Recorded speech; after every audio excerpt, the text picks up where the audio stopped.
होइन होइन, चाइनाले त अब चाइनासँग सिक्ने भन्दा पनि हामी आफैसँग कला छ। हेर्नुहोस्, हामीले चीनसँग केही सिक्नु पर्दैन।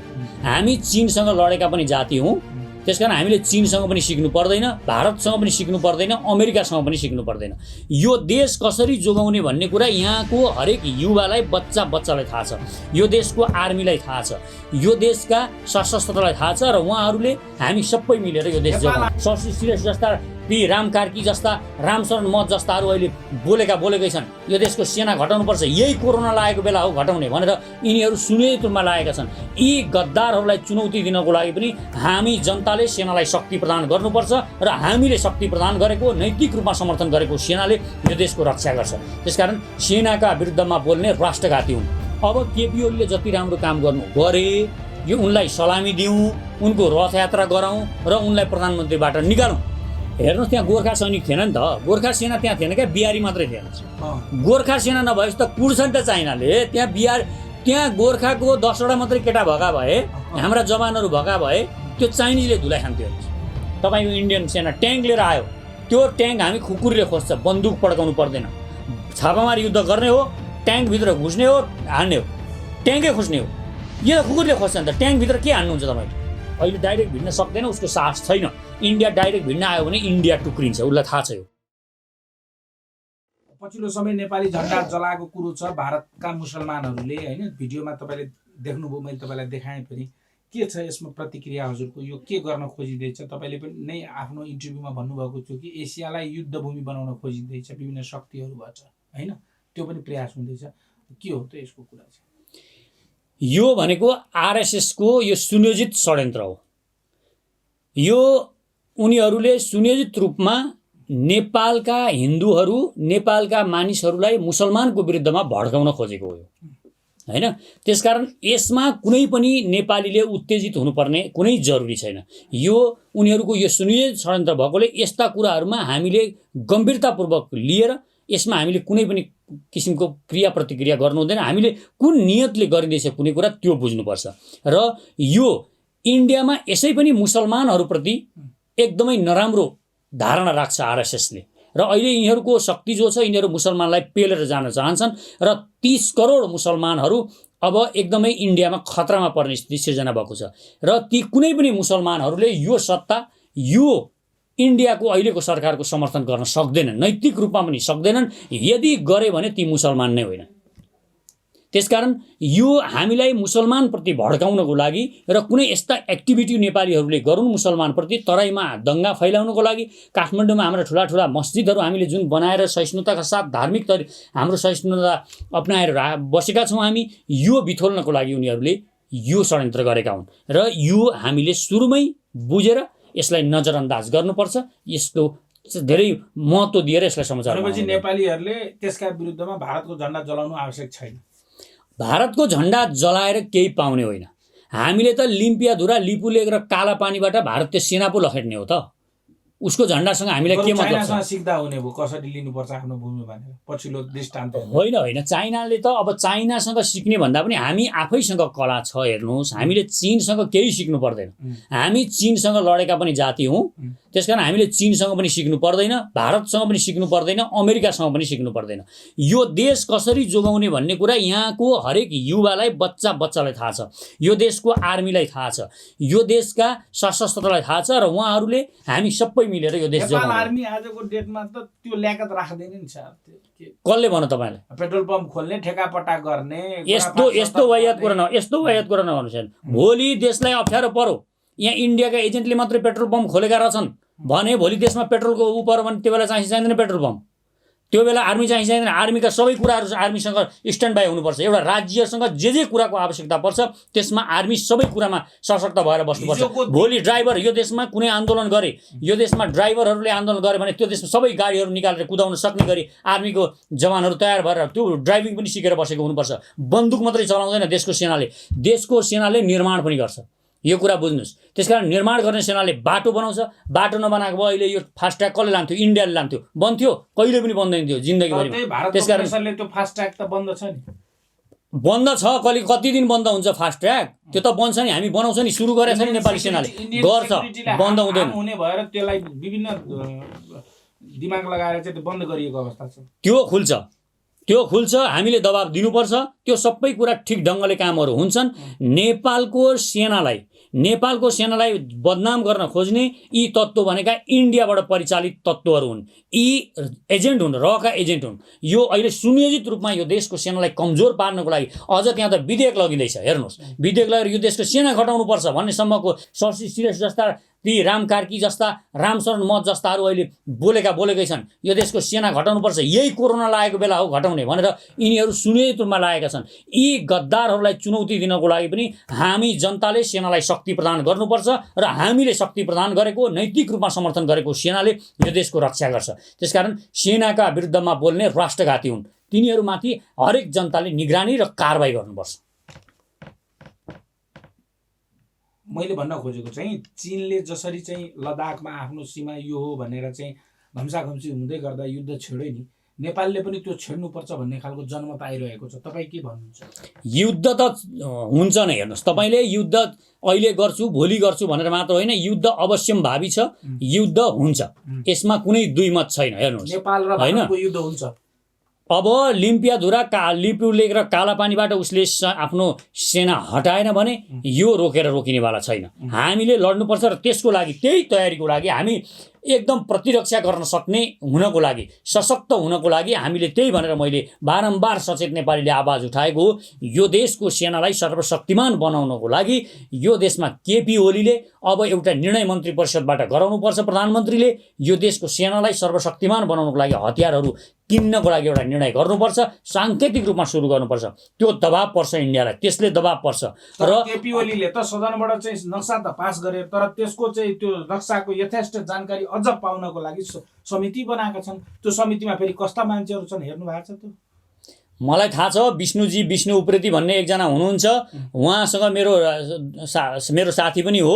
म राम्ररी चिन्छु उहाँलाई। उहाँ राष्ट्रभक्त मान्छे हो, बनाउनुहुन्छ उहाँले, राम्रो गर्नुहुन्छ। अब उहाँले टिम पो हुने हो त। एउटा मान्छेको मात्रै पुरै भर पर्ने होइन, टिम बनाउने हो, गर्ने हो। त्यसकारण अब के हो भने यो भनेको चाहिँ इन्डियासँग वार्ता गर्नको लागि यो खोजेको मात्र हो। हामीले त पास गरिसक्यौँ, अब त हामीले त कूटनीति गरेको यो भनेको। यो समितिको काम केही छैन। मिलेन कुरा भन्यो भने त्यसको टाउको फुट्छ। जनताहरूले झुन्ड्याउँछन् त्यसलाई टुँडी खेलमा ल्याएर। पास गरेको हुँदैन, हाम्रो भूमि कसरी हुँदैन?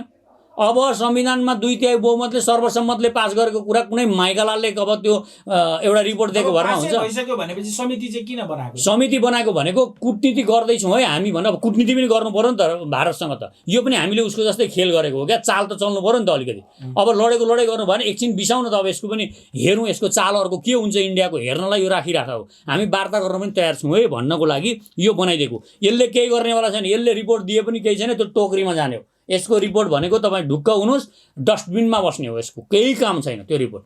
अब हाम्रो जमिन हो, बच्चालाई थाहा छ लिम्पिया। अब तपाईँ पहिलो कुरा के हो भने त्यो हाम्रो सिमाना काली नदी हो भनेको छ।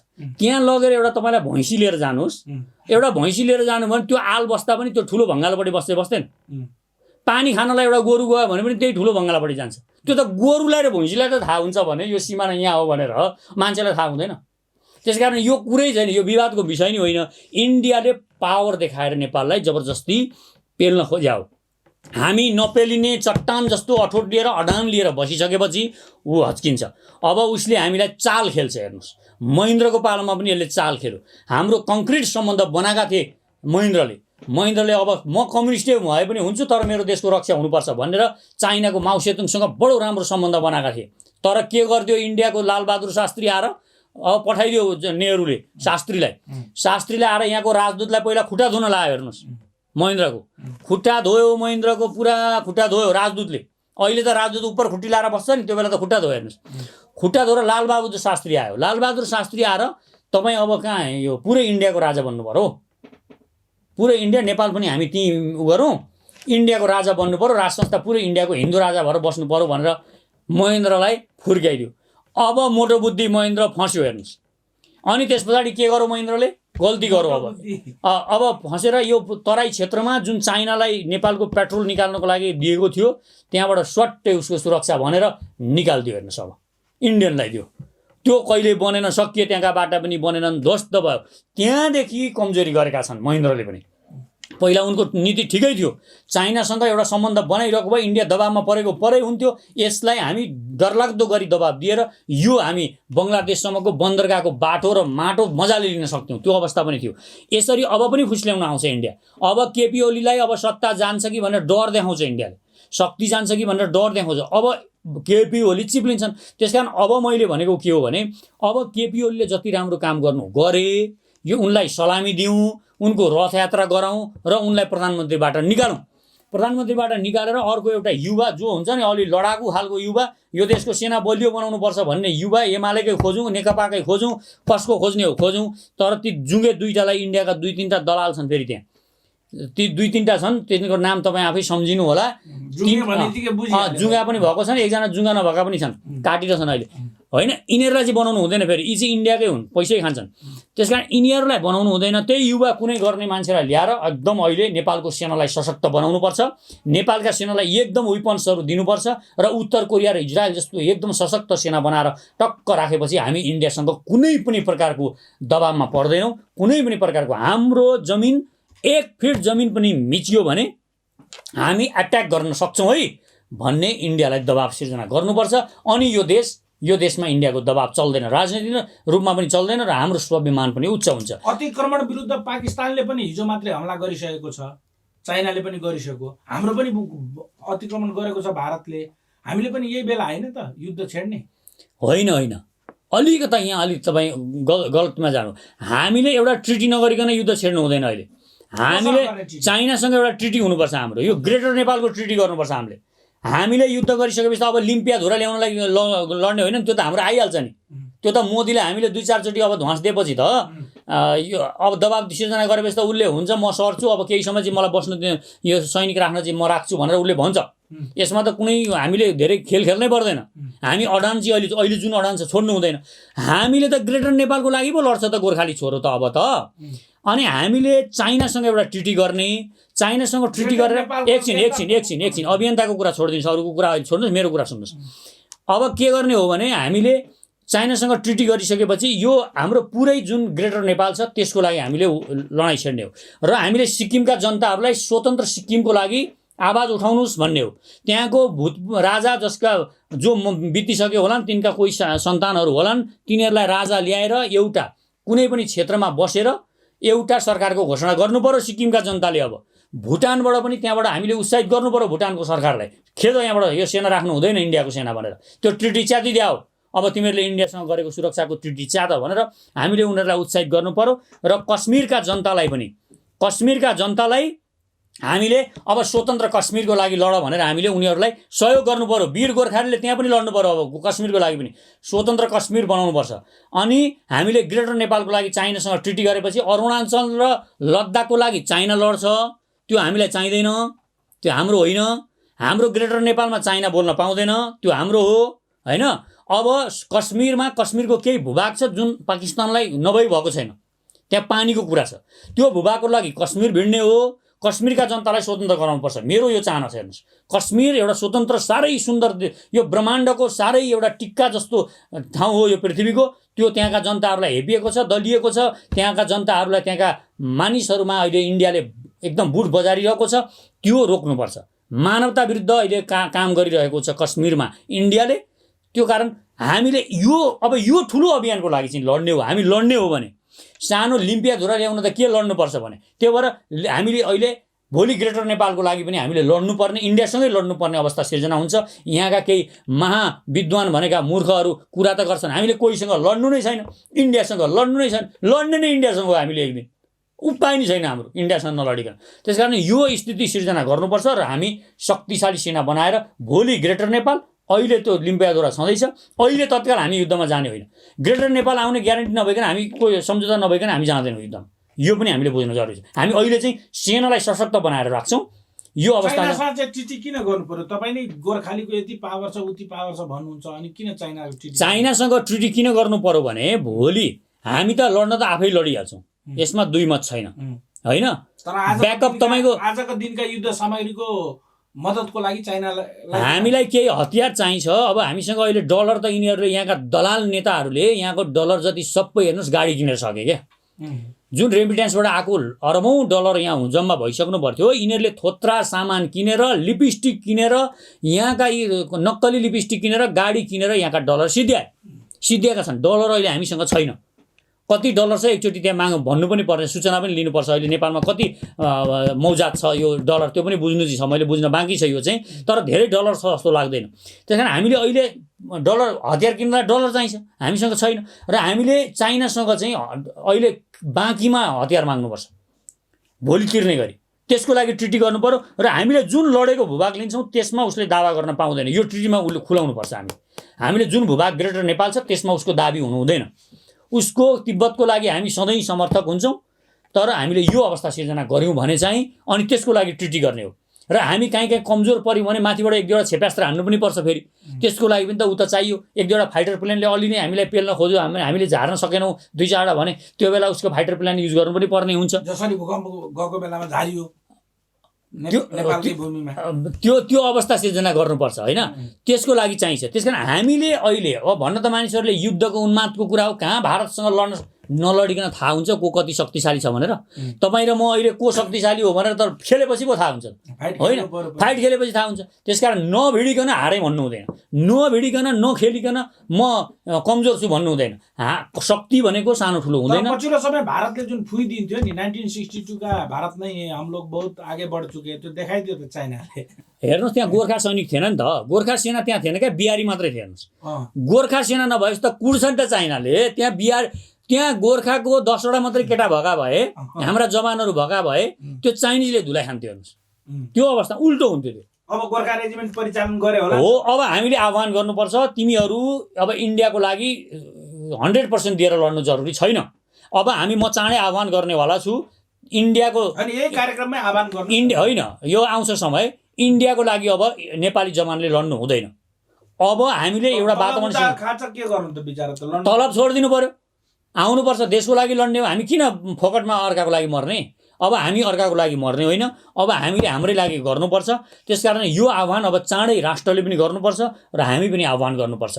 त्यसकारण यो कुराहरूमा पनि हामीले विचार गरेर यो हाम्रा जवानहरू त्यहाँ फोकटमा अब हाम्रा जवानहरू मर्छन्, किनभने पहाडमा यी बिहारीहरू त लड्न सक्दैन। हेर्नुहोस् यिनीहरू त जोसुकै जान्, पन्जाब गए पनि त्यो लड्न सक्दैन, पन्जाबी गए पनि लड्न सक्दैन, थाहै छैन। गुरिल्ला युद्ध गर्नेदेखि लिएर हरेक कुरा पहाडमा लड्न भनेको गोर्खाली सेना हो। गोर्खाली तपाईँ फकल्यान्डको इतिहास हेर्नुहुन्छ भने दोस्रो विश्वयुद्धमा त्यहाँ केही हजार सेनाले 60,000 अर्जेन्टिनी सेनालाई काटेका थिए। हेर्नुहोस् ठेलेका थिए। यो खतरनाक युद्ध गर्छ पहाडमा क्या गोर्खालीले। त्यसकारण गोर्खाली पहाडमा यसलाई यो पृथ्वीमा कसैले पनि जित्न सक्दैन। यो टेरिटोरीमा यो हिमालय क्षेत्र छ नि, तपाईँको लद्दाखदेखि यो नाथुला डोकलामसम्म यो पहाडी भूभाग छ नि, यो अरुणाञ्चल हुँदै यो आउँछ। यहाँ गोर्खाली सेनासँग संसारमा कसैले लडाइँ गर्न सक्दैन। त्यसकारण यो हाम्रो भूमि हो क्या। त्यसकारण यो भूमिमा कसैले सक्दैन। यहाँ गोर्खाली सेना चाहिन्छ, त्यसैले यिनीहरूले गोर्खाली सेना राखेका छन्। र गोर्खाली सेनालाई हामीले आह्वान गरेर नैतिक रूपमा पनि उनीहरूलाई सपोर्ट गरेनन् भने आधी मात्रै शक्ति उनीहरूले कम गर्दै ब्याक बस्दियो भने चाइना त घुस्छ, लद्दाख त पुरै लिइहाल्छ, अरुणाञ्चल पनि लिन्छ। अब लडाइँ परिसकेपछि त अहिले लडाइँ चाहिँ भइहाल्दैन है। तर फेरि तपाईँहरू बुझ्नुहोस् एउटा कुरा, यो लडाइँ अहिले चाहिँ रोकिन्छ। फेरि अहिले केही समय यो हातपाई भएको छ, लट्ठी हानन मात्रै भयो, लट्ठी हानेरै मारे। त्यति त 32 जना मरेको लट्ठी हानेरै मारे होइन, लट्ठी र मुड्की हानेर। अब बन्दुक हानेवा के हुन्थ्यो होला हेर्नुहोस्। तर गोली हानेर मारेको छ, गोली हाने छैन। कहाँको गोली हान्छ, सबै रड र डन्डा हानेर मारेको। के को गोली हान्छ, सबै डन्डी हानेर मारिएको हो। त्यसकारण डन्डी हानेर कुटेरै मार्दा रहेछन् चाइनिजले त गोर्खाली नभएपछि। हेर्नुहोस् यिनीहरूमा साहसै छैन क्या। अहिले साँच्चै भन्ने हो भने नि 100 जना 1000 गोर्खाली सेना ड्याङ्ग खुकुरी नचाउँदै जान भने पुरै बिहार ब्याग हुन्छ। हेर्नुहोस् उता दिल्लीपट्टि लाग्छ। यो शक्ति छ क्या गोर्खालीमा। हेर्नुहोस् यो यो यो हो गोर्खाली भनेको। त्यसकारण गोर्खालीमा साहस डेटमा नि सर यो खुकुरी नचाएर यो त मान्छेले अलिकति अब सुन्दाखेरि रमाइलो मान्छन् होइन, तर यथेष्टमा विश्वास गरेका छैन। तपाईँहरू यही त अहिले त्यो 32 जना केले मारो भाइ? होइन केले मार्यो होइन कि त्यहाँ बन्दुक थियो, बन्दुक थियो। यहाँ सुन्नुहोस्, गोर्खाली सेना भनेको के हो? तपाईँ पहिला तोप लिएर आउँथ्यो ब्रिटिस सेनाहरू। तपाईँ दोस्रो विश्वयुद्धमा हेर्नु भएको छ, तोप लिएर आएको, तोप पड्काउँदै आएका तोपलाई खुकुरी लिएर गएर तोपै खोस्या छ। हामी त भोलि ट्याङ्क खुकुरीले खोज्छौँ। तपाईँ खुकुरीलाई कमजोर भन्नुहुन्छ। हामी अहिले हामीसँग हतियार नभएको होइन, यो लड्ने हतियार अत्याधुनिक हतियार हामीसँग छन्। एकदम हामी शान्ति सेनामा लडिरहेको सेना हो। मैले खुकुरी सिम्बोलको रूपमा प्रयोग गरिराखेको छु। जब मानिलिउँ हाम्रो तराईबाट माथि उक्लियो तपाईँको इन्डियन सेना ट्याङ्क लिएर आयो, त्यो ट्याङ्क हामी खुकुरीले खोज्छ, बन्दुक पड्काउनु पर्दैन। छापामारी युद्ध गर्ने हो, ट्याङ्कभित्र घुस्ने हो, हान्ने हो, ट्याङ्कै खोज्ने हो। यो त खुकुरीले खोज्छ नि त, ट्याङ्कभित्र के हान्नुहुन्छ तपाईँले? ट्याङ्कभित्र त तपाईँले अब ट्याङ्क खोल्ने हो, खुकुरी काट्ने हो, ट्याङ्कै लिने हो। त्यस कारण यो क्षमताहरू तपाईँ लडाइँ लड्ने भनेको मानसिक रूपमा लड्ने हो भने पहिला त तपाईँ इच्छा यो माइन्डमा तपाईँ जित्छु भन्ने, पहिला मस्तिष्कले जित्ने हो। युद्ध जित्ने भनेको मस्तिष्कले आधी युद्ध जित्छ पहिला। जब जित्छु भन्ने भाव सञ्चार हुन्छ एउटा सेनामा, खुकुरीले जित्छ। तपाईँ एउटा लडाइँको म कुरा गर्दैछु, एउटा लडाइँ तल माथि जो लड्ने सेना थियो त्यो सेनासँग दोस्रो विश्वयुद्धको यो एकदम घटना हो। फेरि यो माथि उसँग मसिन गन थियो क्या, मसिन गन। हेर्नुहोस् तलपट्टि बस्नेसँग यो अहिले कुरा नगरौँ। तलपट्टि टुटा बन्दुक हुन्छ नि, टुटे बन्दुक, यो भरुवा बन्दुक, यो भरुवा बन्दुक रहेछ। तलकोसँग इच्छा शक्ति एकदम भयङ्कर, माथि मसिन गन छ, तल भरुवा बन्दुक छ। भरुवा बन्दुकवालाले माथि ताकेर भन्नु, हे त्यो बन्दुक फ्याँक्छस् तल फ्याँक, नत्र तँलाई मार्छु म। उसको आत्मविश्वास छैन, बन्दुक फ्याँकेर तल आएपछि उसले हान्दियो, मारिदियो, टुटा बन्दुकले उसको बन्दुक हातमा लियो। हेर्नुहोस्, इच्छा शक्ति भनेको यो हो। त्यस कारण आत्मविश्वासले युद्ध जित्ने हो, हतियारले होइन। प्रविधिले मात्रै जित्दैन युद्ध प्रविधिले मात्रै जित्छ भनेर भ्रम पर्ने हो भने त तपाईँको ताइवानमा त अमेरिकाले जित्नु पर्थ्यो नि त, जित्यो। ताइवानमा सरी भियतनाममा त अमेरिकाले जित्नु पर्थ्यो नि, भियतनाममा जित्यो, जितेन। त्यहाँ उनीहरूको इच्छा छ, उनीहरूसँग यति निम्न कोटिका घरेलु हतियार थिए। हेर्नुहोस्, हामीले यो विशाल नेपाल, ग्रेटर नेपाल केले जोडेको? तोप हामीसँग भयङ्कर भएर हो, हामीसँग खुकुरी थिए, हामीसँग इच्छा शक्ति थियो, हामीसँग भाला, साना, कुर्कट, हाम्रा कामी दाई, विश्वकर्मा दाईहरूले बनाएका घरेलु हतियार थिए। ती हतियारले ग्रेटर नेपाल सिर्जना भएको, त्यो इच्छा शक्तिले भएको। त्यस कारण पहिला इच्छा शक्ति बनाउनुहोस्। इच्छा शक्ति भएपछि छापामारी युद्ध गर्ने हो। तोप खुकुरीले खोज्छ, हामीसँग अत्याधुनिक हतियार पनि छन्, अझै अरू थप्नुपर्छ। त्यसकारण नेपाली नागरिकहरूलाई यो खुकुरी, यो जुन साङ्केतिक छ, यो वीरताको कुरा छ, यसलाई कमजोर आँकेर बन्दुकसँग यसरी लडिन्छ भनेर नबस्नुहोस्। खुकुरी चाहिँ हाम्रो आनबान शानलाई प्रतिनिधित्व गर्ने एउटा प्रतीकको रूपमा हो। त्यसले वीरताको सञ्चार गर्छ। हेर्नुहोस्, हजुर, तपाईँको जब खुकुरी तपाईँ समाउनुहुन्छ त्यसले एकदम वीरताको सञ्चार आउँछ। यो खुकुरीको जुन सेप छ नि, यो कर्प स्टाइलको जुन खुकुरीको सेप बनाइएको छ, यो हाम्रा विश्वकर्माले बडो अनुसन्धान गरेर मनोवैज्ञानिक किसिमले बनाएको हतियार छ क्या। यो हतियारलाई तपाईँ सामान्य रूपमा नलिनुहोस्। यो हतियार जब तपाईँ तरबार समाउँदा पनि जुन ऊर्जा छ त्यो आउँदैन क्या तपाईँलाई। तर जब तपाईँ खुकुरी, त्यो सानो खुकुरी समाउनुहुन्छ, त्यो खुकुरी समाइसकेपछि एक किसिमको ऊर्जा शरीरमा आउँछ। यो खुकुरीको सेप नै त्यस्तो हुन्छ क्या। त्यसकारण यो खुकुरी समाइसकेपछि ऊर्जा आउँछ। यो ऊर्जाको कुरा गरिराखेको छु म। र आत्मविश्वास सिर्जना हुन्छ यो माइन्डमा, यो आत्मविश्वास दिन्छ। यो कुरा बोलिरहेको मैले। भनेपछि जसले भनिरहेका थिए अथवा कमेन्ट गरिरहेका थिए कि होइन आजको दिनमा खुकुरीले मात्रै हुँदैन, तिनका लागि यो जवाब त आयो। भनेपछि अब नेपाल र भारतको युद्ध यथाशीघ्र हुने सम्भावना देख्नुहुन्छ? अहिले हुँदैन, तर एक दिन हुन्छ। इन्डिया हाम्रो भूमि त्यसै वार्ताको माध्यमबाट दिनेवाला छैन नि। यहाँ सुन्नुहोस्, अब भूमि मात्रै दिने कुरा छैन। इन्डियाको ग्रान्ड डिजाइन भनेको त यो देशै खाने छ नि त, त्यो लिम्पियाधुरा मात्र होइन क्या। यहाँ नअड्किनुहोस्, लिम्पियाधुरा र केही जमिनमा मात्र नअड्किनुहोस् तपाईँहरू। उसको ग्रान्ड डिजाइन भनेको यहाँका बौद्धिक दलालहरूलाई किन्ने, यहाँका राजनीतिक नेताहरूलाई किन्ने, अङ्गीकृतहरू बढीभन्दा बढी यहाँ घुसाउने, यहाँ घुसाएर बहुमत एकछिन बढीभन्दा बढी मानिसहरूलाई ल्याएर संसदमा बहुमत आफ्नो पुर्याउने जसरी हुन्छ र पुर्याएर त्यो सुनियोजित रूपमा नेपाल खानेछ। यो हामी हुन दिँदैनौँ। यो हामी हुन नदिएपछि अनि सिक्किमको जस्तो सिक्किमका सबै सेना, अलिअलि भएका सेनालाई पनि बिदामा पठाइदिने, अनि स्वाट्ट जाने, उसका गार्ड मात्रै हुन्छन्, राजाका घर हान्ने लिने, सिक्किमको स्टाइलले गर्न खोज्दैछ ऊ। अहिले डाइरेक्ट भिड्न सक्दैन, उसको साहस छैन। इन्डिया डाइरेक्ट भिड्न आयो भने इन्डिया टुक्रिन्छ, उसलाई थाहा छ। यो नेपालमा भिड्न आउने बित्तिकै यहाँ सैनिक लिएर आउने बित्तिकै इन्डिया टुक्रिन्छ, उसलाई यो थाहा छ। त्यस कारण यसो उसले गर्दैन। उसले के गर्छ, यो रणनीति लाउँछ। तर यो रणनीतिको लागि अब हामी सक्रिय भएर के गर्ने हो भने यो फेल गराउनलाई हामी तयार बस्ने हो। नलडिकन, युद्ध नलडिकन यस्ता दलालहरू मार्फत देश बुझाउनु हुँदैन। र हामीले युद्ध चाहिँ लड्नु किन जरुरी पर्छ त्यो बेला पनि भने त्यति गऱ्यौँ भने चाहिँ अब उनीहरूको नियोजित फेरि यो सेनालाई घटाउने, सेना कमजोर पार्ने छ। हेर्नुहोस् है, यो उनीहरू खेल खेल्छन्। यो नसकेपछि उनीहरू एक दिन लड्नको लागि तम्सिन सक्छन् र हामी लड्नको लागि तयार हुनुपर्छ। र त्यो बेला लडेर हामीले हार्यौँ भने पनि हाम्रा छोरा नातिले भोलि युद्ध लड्छन् र र यो देशलाई फेरि स्वतन्त्र गराउँछन्। तर यत्तिकै दलालको भरमा परेर बुझ्यौँ भने चाहिँ सकिन्छ। सर अब यो कुराहरू त भयो होइन, तपाईँको शनिबार हुने कार्यक्रमको बारेमा पनि अलिकति जानकारी पाऊँ। हो, यो मुख्य कुरा चाहिँ छुट्न आँटेछ। यो हाम्रो शनिबार मैले देशभरिका नागरिकहरूलाई अनुरोध गरेको छु, जो पनि यहाँ हुनुहुन्छ उहाँहरूले 2 बजे माइतीघर मण्डलामा 2 बजे उपस्थित हुनको लागि मैले शनिबारको दिन 6 गते अनुरोध गरेको छु। र त्यहाँ हामी एउटा वीरताको सञ्चार गर्ने गर्जने कार्यक्रम गर्छौँ। गर्जने भनेको खुकुरी लिएर, खुकुरी भनेको सबैले खुकुरी बोकेर आउने भनेको होइन, फेरि त्यहाँ सिम्बोलिक रूपमा हामी खुकुरी देखाउँछौँ र त्यो दिल्लीतिर खुकुरी ताकेर हामी गर्जिने हरेक युवाहरूले सिंह जस्तो यो भित्रको जुन पावर छ त्यसलाई निकाल्नको लागि एउटा गर्जना गर्ने यो कार्यक्रम छ। र यो कार्यक्रम त दिल्लीतिर देखाउने हो भने दूतावास अगाडि गरेको भए पो राम्रो हो त। मैतीघर मण्डलामा गर्दा त नेपाली सेनालाई पो खुकुरी देख्ने भयो त। अब हेर्नुहोस्, पहिला अब सिंह र सिंहको डमरू आएको छ भने पहिला डमरू मार्ने कि सिंह मार्ने, बच्चा मार्ने कि सिंह मार्ने? यो दूतावास भनेको त बच्चा भयो नि। अब यसलाई देखाउनु पर्ने के कुरा छ? तपाईँ दिल्लीमा देखाउने हो नि। देखाइसकेपछि त अब हामीले दिल्लीसँगै हो वार्ता गर्ने पनि। यो यो यो यो यो काम छैन हामीलाई, यो निकाल्दै पनि काम छैन। त्यसकारण योसँग कुरै छैन, यो लैनचौरसँग यसले केही गर्न पनि सक्दैन अब, होइन? अब यसका कुरा पनि कसैले सुन्दैन नेपालमा। अब यो अवस्था सिर्जना भएको छ। यो राजदूत फेरेर फेरि अर्को ल्याएर वातावरण मिलायो भने हो यो राजदूत काम छैन अब इन्डियाको लागि पनि, अनुपयोगी भइसक्यो। त्यसकारण हामीले सिम्बोलिक रूपमा दिल्ली देखाउने हो भनेको। हामी भोलि चलो दिल्ली भन्ने नारा लाउनु नपरोस्, होइन? त्यो खुकुरी लिएर के को खुकुरी लिएर के लिएर हुन्छ नि युद्ध गर्न गइसकेपछि त। त्यसकारण अहिले हाम्रो भनाइ के हो भने इन्डिया लोयल होस्, बन्नुपर्छ भन्ने हो।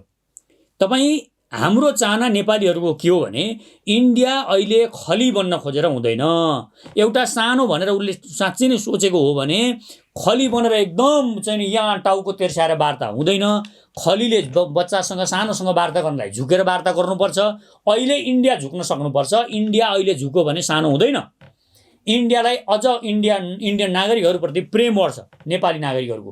र इन्डियाले अहिले साँच्चै नै नेपालसँग राम्रो सम्बन्ध बनाउने हो भने, यसको समृद्धिमा इन्डियाले ध्यान दिने हो भने हामीलाई यो लिम्पियाधुरा लिपुलेक कालापानी मात्रै होइन, हामीलाई यो दार्जिलिङ, पुरै यो दार्जिलिङ एरिया हामीलाई दिएर वहाँ नागासम्म पुग्नको लागि हामीलाई स्वतन्त्र मार्ग र स्वतन्त्र बाटो सबै दिनुपर्छ। त्यो दियो भने मात्र इन्डिया हाम्रो लागि प्रिय हुन्छ। हामी इन्डियाको गुणगान गाउँछौँ।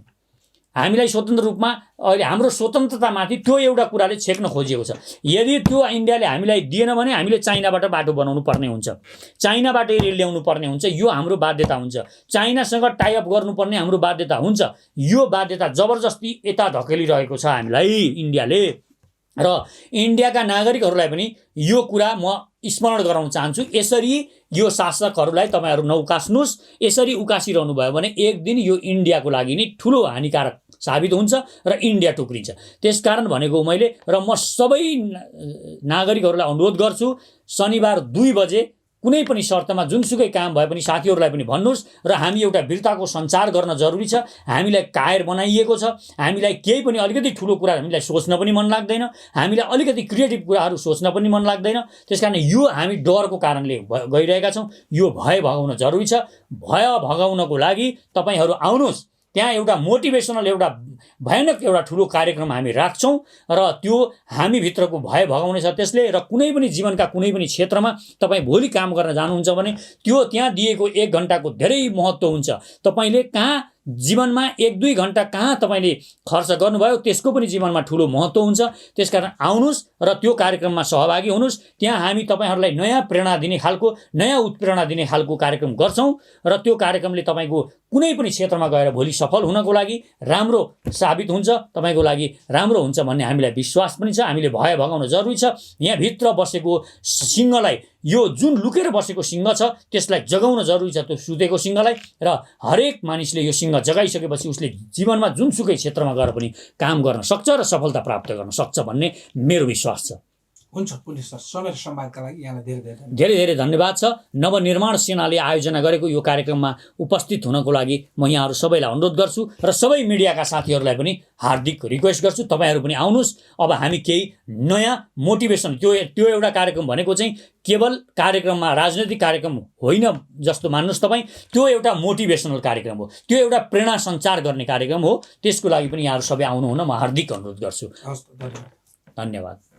शक्तिशाली र समृद्ध नेपालको नवनिर्माणका लागि सचेत नेपाली महाअभियान। आदरणीय दिदीबहिनी तथा दाजुभाइहरू नमस्कार। म पुण्य प्रसाद प्रसाई। पेशाले म लेखक, प्रकाशक र उद्यमी। जे विशेषण भए पनि म तपाईहरू जस्तै यो देशलाई हृदयदेखि नै माया गर्ने एउटा देशभक्त नेपाली हुँ। नेपालको अस्तित्व खतरामा परेको यस घडीमा देशभक्तिको भावना नेपाली जनजनमा पुर्याउनु अति नै आवश्यक ठानेर हामीले म सचेत नेपाली नामक महाअभियान सुरु गरेका छौँ र यसको संयोजकमा साथीहरूले मलाई तोक्नु भएको छ। यस महाअभियानको उद्देश्य भ्रष्ट र देशद्रोही लेन्डुपेहरूलाई नाङ्गे झार बनाउने मात्र होइन, राष्ट्रिय गौरवका आयोजना छिटो पूरा गर्न यो सरकारलाई दबाब दिनु र नेपाली स्वार्थसँग सम्बन्धित कुनै पनि घटनालाई ठिक ढङ्गले प्रस्तुत गरेर जनतालाई सचेत र चनाखो हुन प्रेरित गर्नुका साथै विश्वका कुना कुनामा पुगेर संसारको समृद्धि देखेका जनताको यति त नेपालमा हामी पनि गर्न सक्छौँ, नेपाल भन्दा सुन्दर त मलाई संसारमा कहीँ लागेन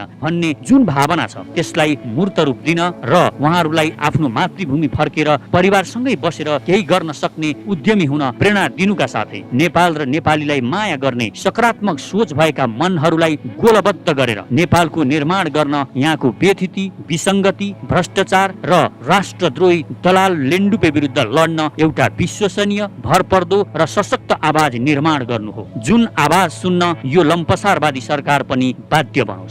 हामीलाई यो देशका भ्रष्ट र लेन्डुपे नेता, भ्रष्ट र दलाल कर्मचारी टाठा बाठा बनेर विदेशीको पैसा खाएर परे देशै बेच्न पनि पछि नपर्ने विदेशी जासुसहरूले धेरै भ्रममा पारे। अब सचेत बनौं र अरूलाई पनि सचेत गराउँ। यो सचेत नेपाली महाअभियानको उद्देश्य सानो र सुन्दर नेपाल मात्र होइन, विशाल, शक्तिशाली र समृद्ध नेपालको नवनिर्माण हो। यसका लागि तपाईँ पनि भन्नुहोस् म सचेत नेपाली। र यदि हामीसँग हातमा हात र आवाजमा आवाज मिलाएर यो देशको नवनिर्माणको यो महाअभियानमा सक्रिय बन्न चाहनुहुन्छ भने हामीसँग जोडिनुहोस्। यसका लागि कमेन्टमा म सचेत नेपाली लेखेर आफ्नो इमेल आइडी लेख्नुहोला। साथै हाम्रो ट्विटर ह्यान्डल म सचेत नेपालीलाई फलो गर्नुहुन र म सचेत नेपाली नामको फेसबुक पेज लाइक गर्नुहुन पनि हार्दिक अनुरोध गर्दछु। आउनुहोस् मिलेर नेपालको नवनिर्माण गरौँ। एकै स्वरमा भनौँ म सचेत नेपाली, मेरो देश म आफै बनाउँछु। म आफ्नो प्यारो मातृभूमि नेपाल र नेपाली जनताको सेवामा मन, वचन र कर्मले समर्पित रहनेछु। देश र जनतालाई कहिल्यै धोका दिने छैन र धोका दिने गद्दारहरूलाई म छोड्ने पनि छैन। धन्यवाद।